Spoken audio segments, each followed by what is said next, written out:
Welcome back to Cards and Comics. Today I'm going to be showing off my 1961 Pirate Team set. So I have my MJ root box here that's housing my entire 61 set, and including in this box is also my 72 and 80 set, representing the 60 World Series, the 71 World Series, and the 79 World Series. The sets are kind of put together in this way, especially the 61 set, with my regular set and my autograph set combined. Plus, in some cases I was doing the set in both an 8, 8.5, and autograph. So you might see 3 copies of the same card. So a little nuts, a little crazy. Now, the box itself is an MJ root box for people who are kind of old school collectors. They'll remember this was one of the first collecting boxes ever created. There's no handles on it. It's kind of hard to move around. But these were the first kind of archival boxes created for sports cards or PSA graded cards. The company's out of business now, from what I understand, so they're kind of rare to find. So the boxes themselves are worth a little bit. But here we go. Card number 1. So this is the first card in the set. This is Dick Groat. There you go. 61 Dick Groat, PSA 8. And you can see pretty well centered. This card has a big scratch on it right here, and it was like that when I bought it, so I've never gone back to get it reholdered. Here's the back. You can see number 1 card. There you go, Dick Groat. Number 2 card in the set, these are all in numerical order, so we'll go in numerical order. So number 22, Clem Labine. So Clem Labine didn't actually play for the Pirates in 61 or in 60. Hopefully you can see in the back. He did. He did play mostly for LA, but he came over I think late in 60 as a trade. So he was on the team. So I'm thinking of a different player, but Clem Labine. But the reason why you don't see him in a Pirate uniform because he was a Dodger when this photo was taken. So they just took a photo with that hat on, which is what Topps did back then, or they would airbrush. But and then the next card up, so that's the Clem Labine, PSA 8. Next card, again, as like I said, I was doing this set in multiple grades. There is the Clem Labine in a 8.5. So you can see it. So there it is again. It's an 8.5. So I have 2 of that. I have 2 copies of that card. Again, I was trying to put both on the registry set. I don't know why I was trying to do both in an 8 and 85. I think eventually I was going to just replace the 8s with 85s, but I don't ever sell them, so I just kept them both. Next up is the 61 batting leaders. And this card has Clemente, Mays, Groat on it. It's a really cool card. It's a PSA 8. It's a pretty old grade. Again, it's okay. Centered a little off left to right. And you can see batting that... these are the batting champs. And so you can see that Dick Groat actually won the batting championship in 1960. Dick Groat was also the MVP. And that really did not sit well with Clemente, who kind of viewed it as he was slighted because of racism, and so that really did make him angry at the media. So if you read a lot of stories about Clemente, him not getting the 60 MVP did kind of upset him, and actually made him work harder. Actually, he actually got better after that year, which is kind of interesting that he took it and used it as fuel for him to get better.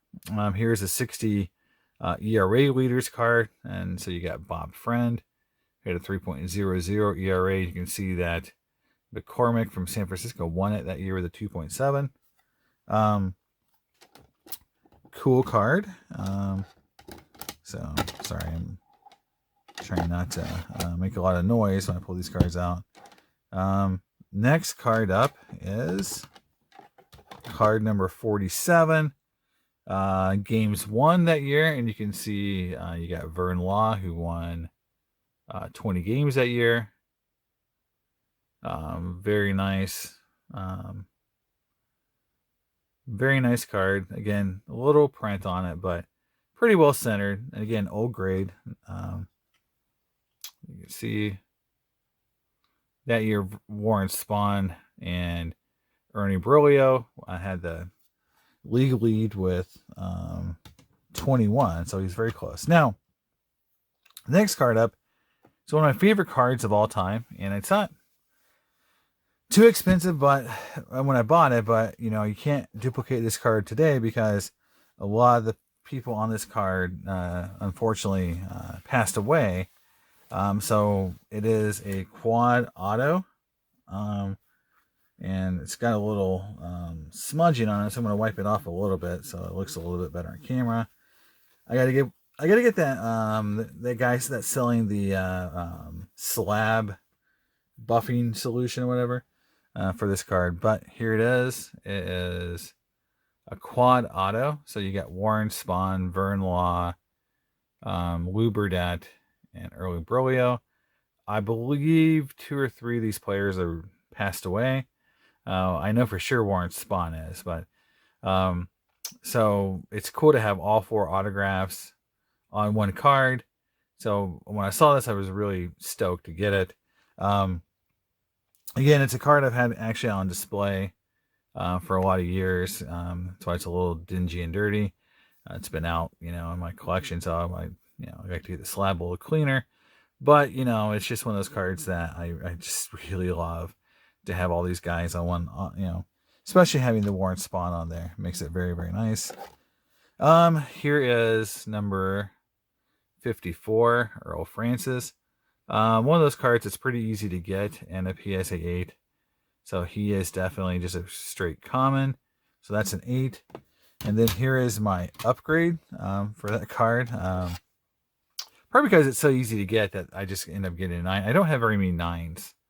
And just in general, I don't have a lot of 9s, but I do have one for this card. And it's a nice looking card. Next up is one of the better players on the team. This is Bill Verdin, card number 70. Definitely a mainstay in the outfield. Verdin was Gold Glove level outfielder. Not he actually, his best season I think was his rookie year in 1955. And he was rookie of the year. He hit 264 for the Pirates that year and 8 home runs, 40 RBI. So not a big hitter, but very good defensive player for the Pirates. Gold Glove caliber outfielder. So he was one of those guys that was defense over hitting. But you gotta remember back in that time, not every player hit 50 home runs. Like sometimes it feels like today, like everyone hits 25 or 30.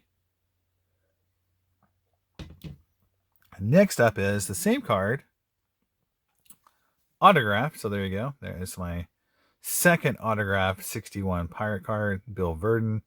Again, this card isn't that hard to find. Bill does, he signed a lot of cards, so it was not.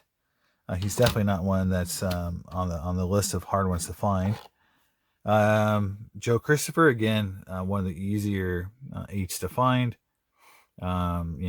Pretty high pop count. Joe Christopher, again, he played in only 50 games for the Pirates and hit 232. So he was not a big contributor for that team. He was an outfielder. So, and then here's the same card again, like I said before, in an 8.5. So there you go. So my upgrade, Joe Christopher, 8.5. Next up is one of the mainstays in the rotation, Harvey Haddocks, and a PSA 8. Again, I've had some of these cards so long. These older slabs. There you go, Harvey Haddocks. And Haddocks was a very good player for the Pirates. Looking at the back, that is on the card. It's a little smudging on the back. He was 11-10 with a 3.96 or 9.8 ERA. But he pitched a lot in the World Series. You can see he threw 172 innings. So He was definitely a mainstay in the rotation. So Haddocks pitched in the World Series. And again was part of that main rotation. Here's that card again in an 8.5.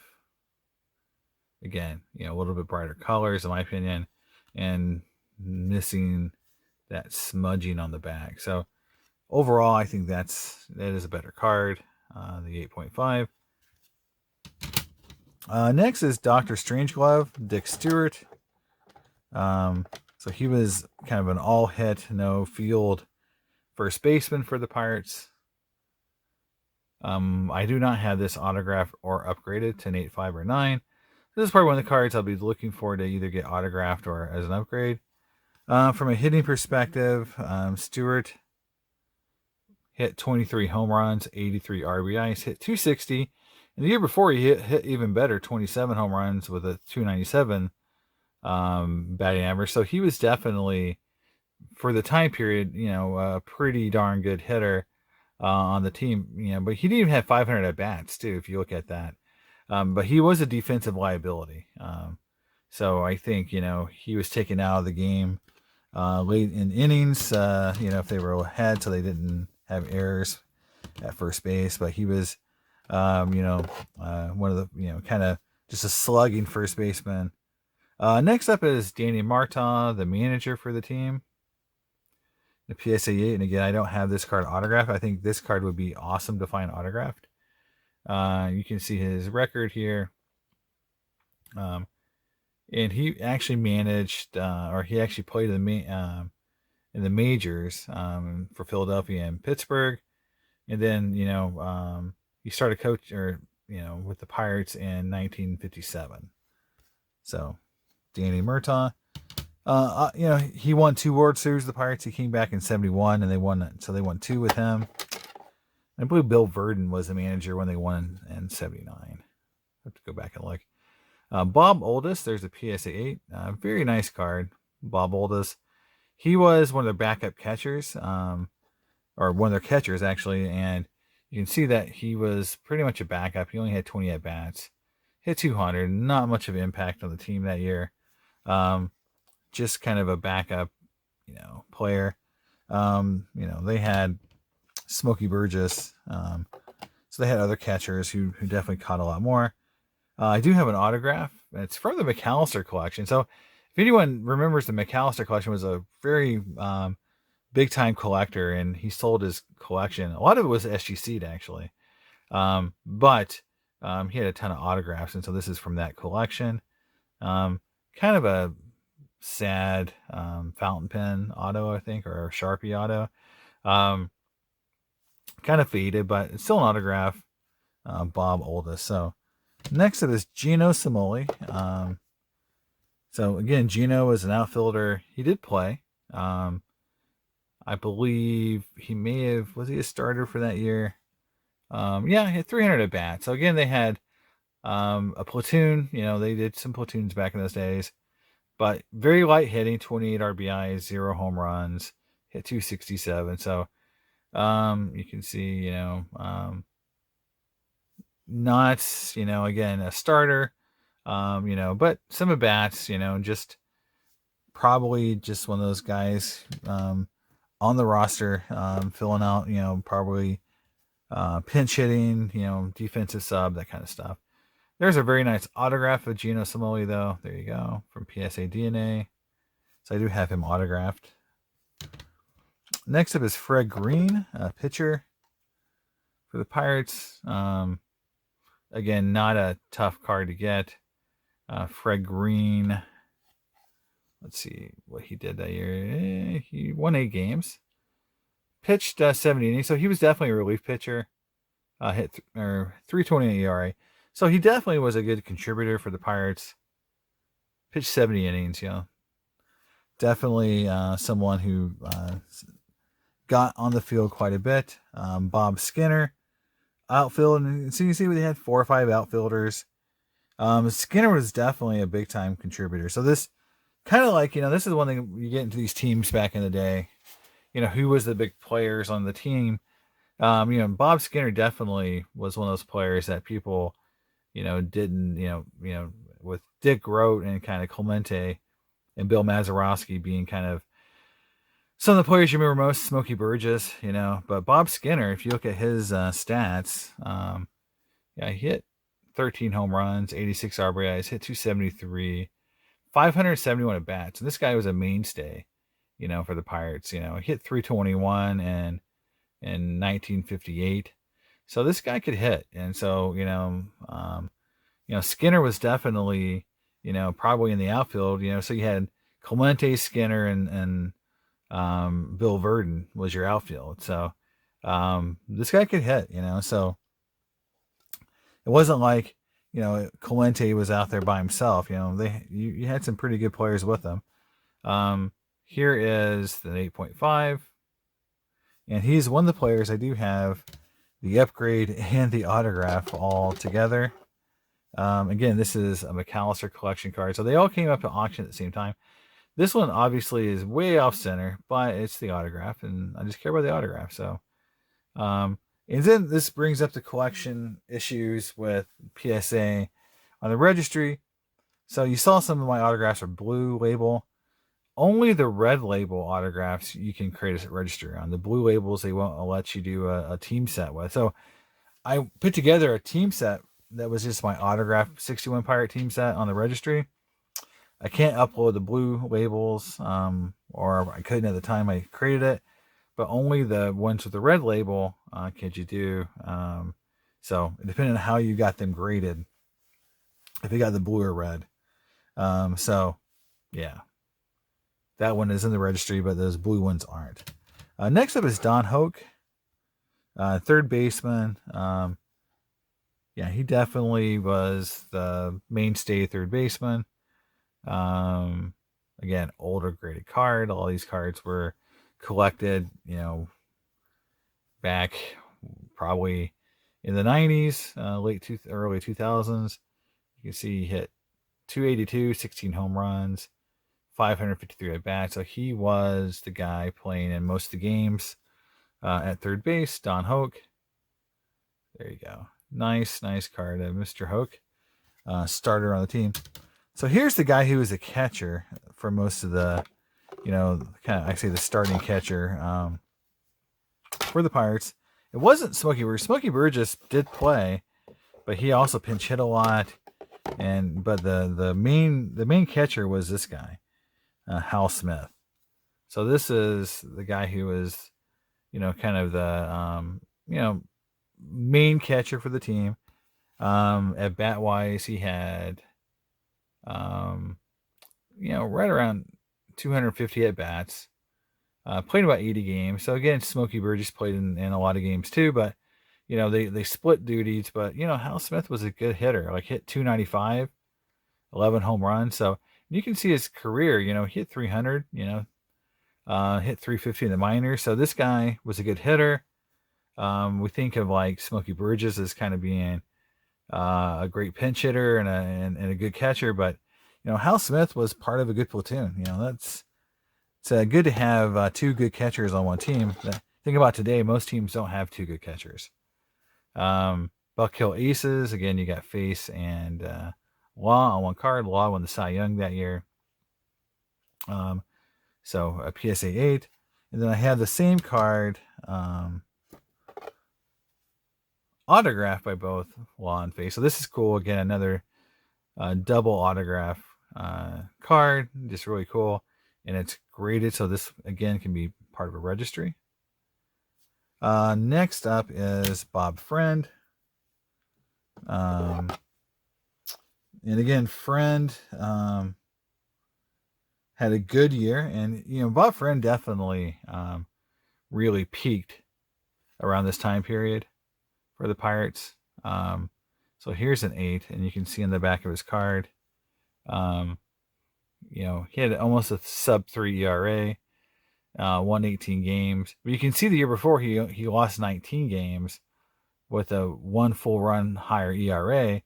But the year before that, he won 22. So he was kind of going up and down. Win 22, lose 18. Win 22, lose 19. Win 18.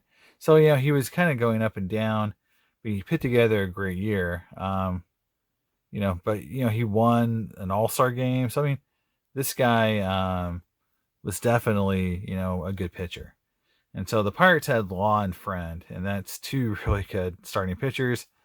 Haddocks and the guy that's not in the set because for whatever reason he didn't have a Topps contract, but Wilmer Mizel, I believe, won 12 games as well. So pretty good rotation. And here is that same card in an 8.5. Bob Friend. And then here's that same card autographed. There you go. Nice auto. So again, 3 cards was what I was shooting for. Base set around 8s, a higher grade, and then an autograph. George Witt. There you go.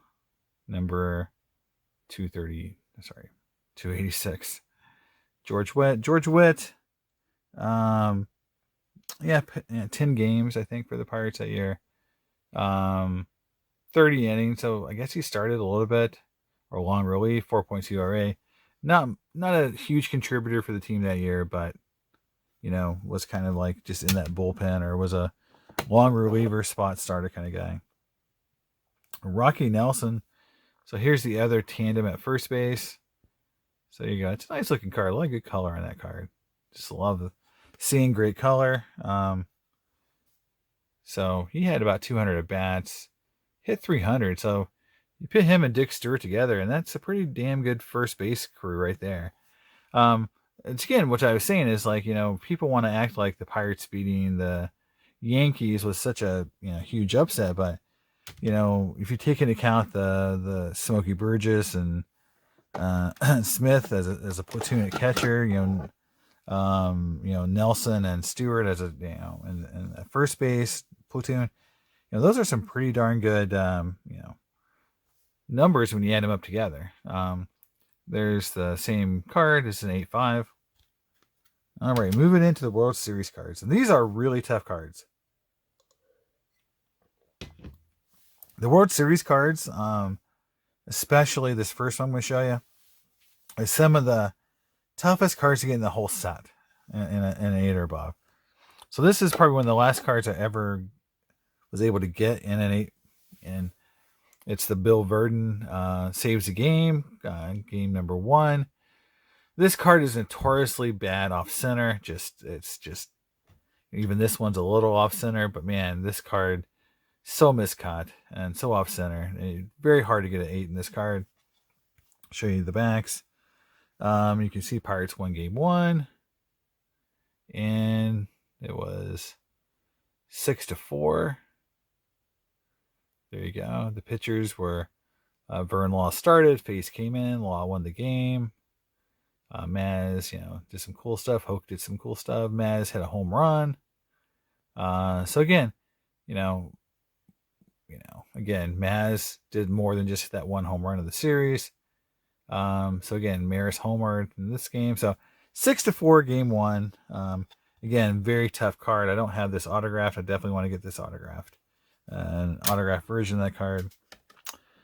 Number 2. This is one of the kind of low-key Mantle cards a lot of people love collecting. It's the 60 World Series Game 2. So this is the Yankees win Game 2. Mantle slammed 2 home runs. You can see in the back. Pirates got beat 16-3. The Pirates did hardly anything. Joe Christopher did some stuff. Gino Samoli, but you got here. You just got Bobby Richardson, Gil McDougald, Howard, Mantle. Just tons of stuff going on. 16 runs. Pirates got destroyed in game 2, which is also what people bring up about the series. If you look at the run differential, it's just massive because when the Pirates won, it would be like 1 or 2 run game. They'd lose by 13. So it's one of those reasons you get those big run differentials. Game 3, Bobby Richardson. So the Pirates were down 2-1 at this point. Again, this game was 10-0. So you can see why. And again, Wilmer Mizel started that game. You can see why In fact, he didn't even get out of the first inning. Just look at that first inning. Just everyone, just yeah, that's a long paragraph for the first inning. So anyway, Pirates got beat 10-0. So, down 2-1, and then here is game 4.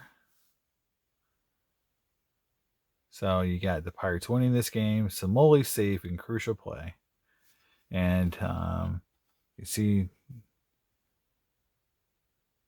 so Pirates win 3-2. Again, Vern Law starts this game, so Law is obviously a very good player. Again, Gino Smoley did a lot of work in the series. Again, Moose Gowron did a lot of work for them. So, series tied 2-2. Go to game 5. Again, Elroy Face comes in, saves the game for the Pirates. So this game was 5-2 for Pittsburgh. Haddocks started, pitched 6 innings. Face came in and pitched 7, 8, and 9. Dick Grote, Stewart, Smoley, Maz doubled.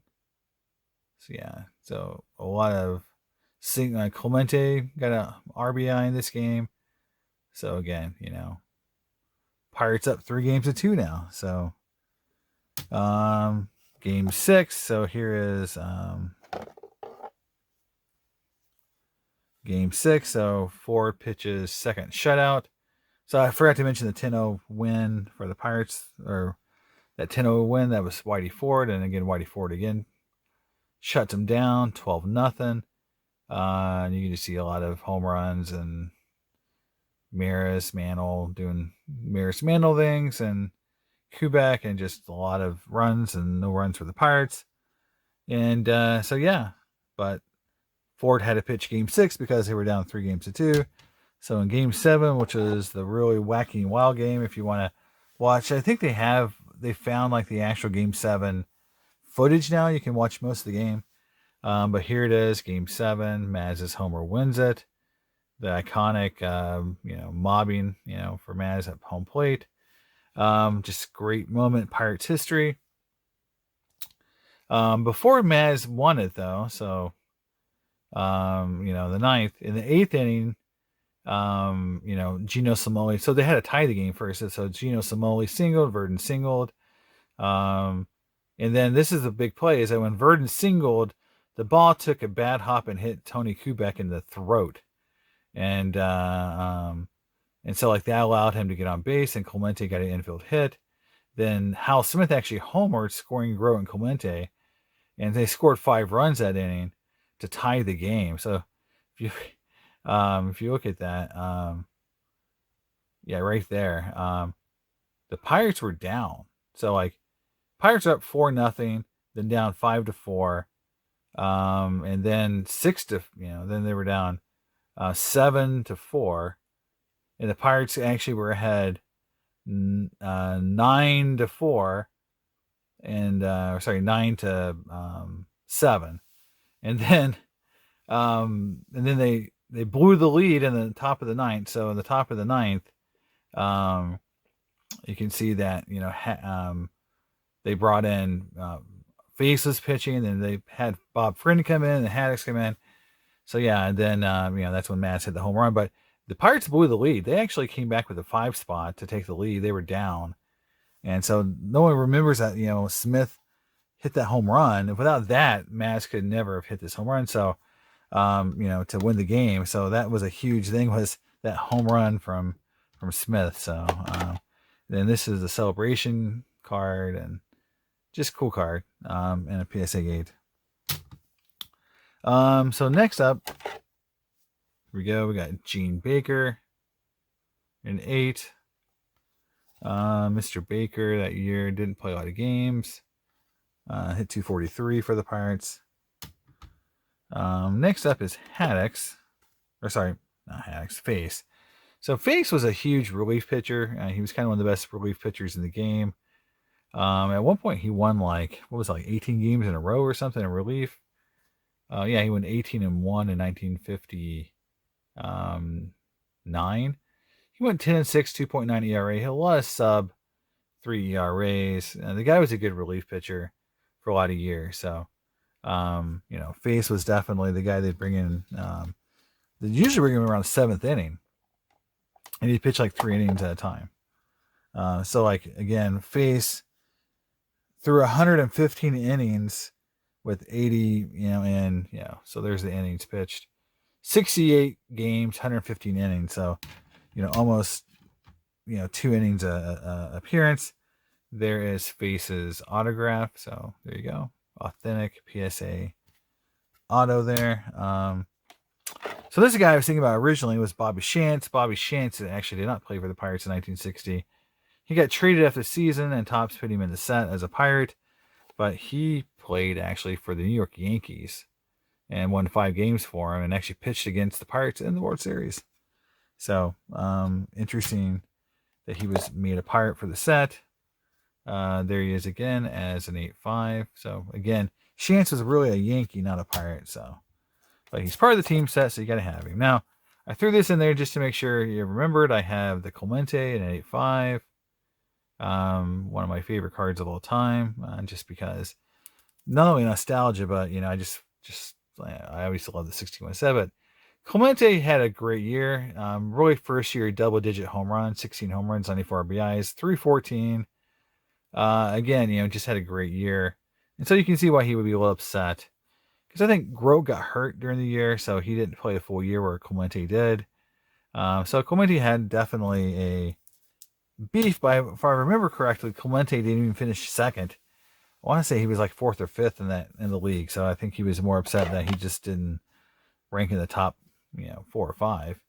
And not only didn't win, but they didn't even vote for him at all. Vern Law, that's one of my favorite cards. So that's an 8. Again, Law was great that year. He was 20-9, 3.08 ERA. He beat the Yankees twice in the World Series, so it's about as good of a year as you can expect. Win 20 games, beat the Yankees twice in the World Series. There it is an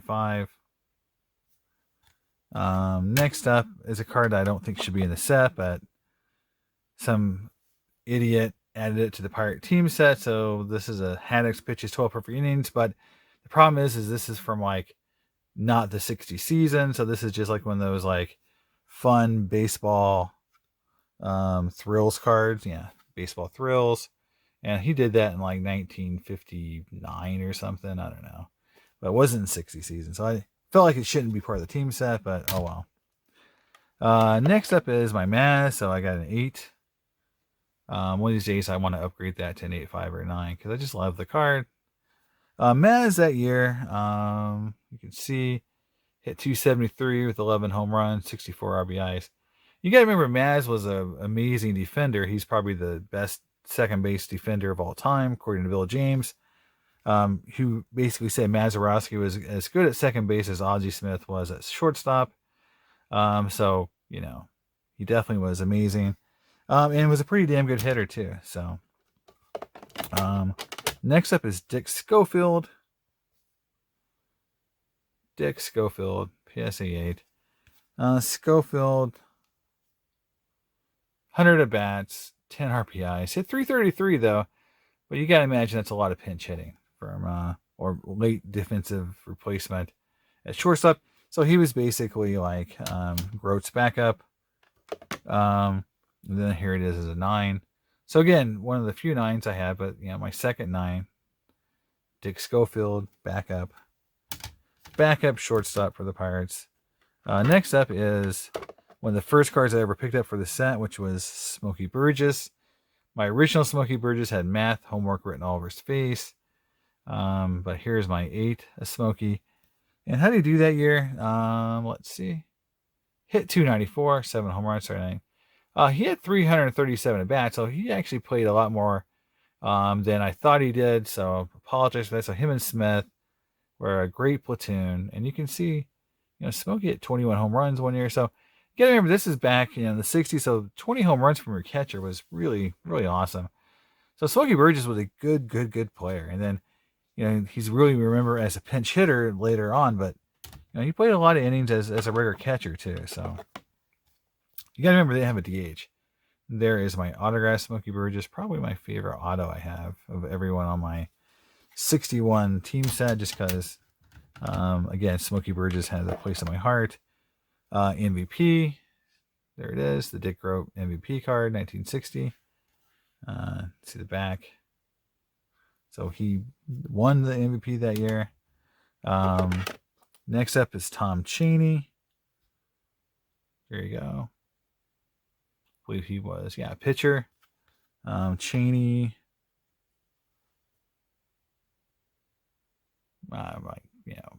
11 games. He was kind of a starter, spot starter with 2-2, a little close to 4 ERA. So it's kind of a pinch, part-time guy.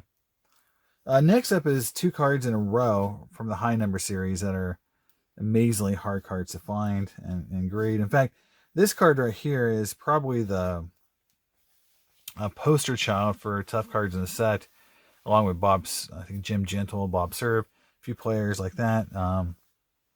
It is the Joe Gibbon PSA 8. I do not think I'll ever find this card in a higher grade just because of price. It was tough just to get this card in 8. It's come down in price, I think, a little bit.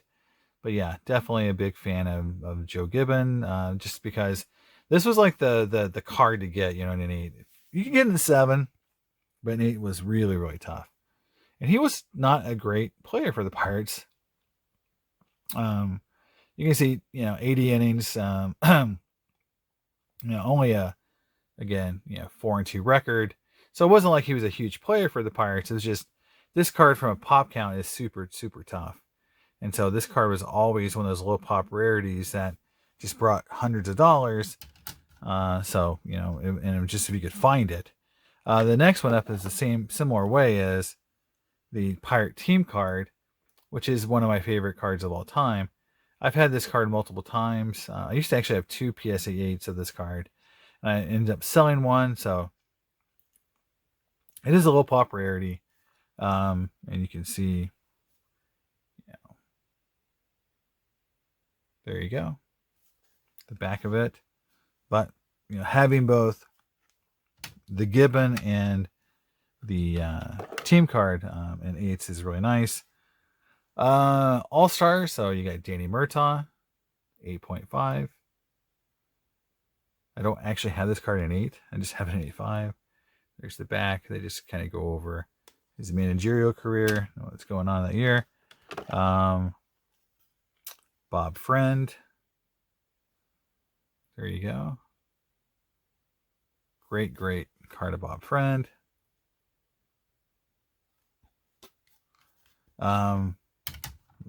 And that's it. The only card I'm missing is the Maz. I believe it's the Mazeroski. Is the Maz All-Star card. Quickly, I want to show you these cards. So here is my post Pirates team set. So there's Bob Friend, 7.5. Again, these are blank back. So now some are perforated and some are cut. So this one says perforated. The Bob Friend, 7.5. Here is a Vern Law, 7. So I am trying to put together the post team set as well. Dick Stewart, PSA 7, again perforated. Don Hoke, 6. Bill Verdin, 8. That's hand cut, so you can see there's a difference. I don't think I'm going to do both a hand cut and a perforated. I think you can do either one in the registry, so I'll probably just try to get the set and not care if it's perforated or hand cut. Gino Samoli, that's an 8. And here is Wilmer Mizel, because again, he didn't have a base Topps card. But you can see he was 14 and 8 with a 3.34 ERA. He by far was the number 3 pitcher for the Pirates. So, he was a huge player for the Pirates in 1960 to win that World Series. Then here's that same card and a mint 9, which I picked up probably fairly cheap, but I was just shocked. And then, I do have this huge stack of pirate autographs. Dick Groat, Haddocks, Nelson, Christopher, Friend, Chance. There's a Verdin World Series, Richardson World Series, Face, and another Raw Mizel. There's a Bob Friend. So I might get those graded at some point. I just haven't decided, to keep putting my autograph team set together. So there it is, guys. That is my 61 Pirates team sets. Hopefully you like them. Let me know in the comments. A lot of cards, but I just want to show them off. It's one big grouping before I get to my other 60 pirate collection I have. Like I said, this collection is really big, and so hopefully you enjoyed the video. This was my first thing I ever collected, so it's really special to me. Hopefully you enjoy it. See you next time on Cards and Comics. Bye.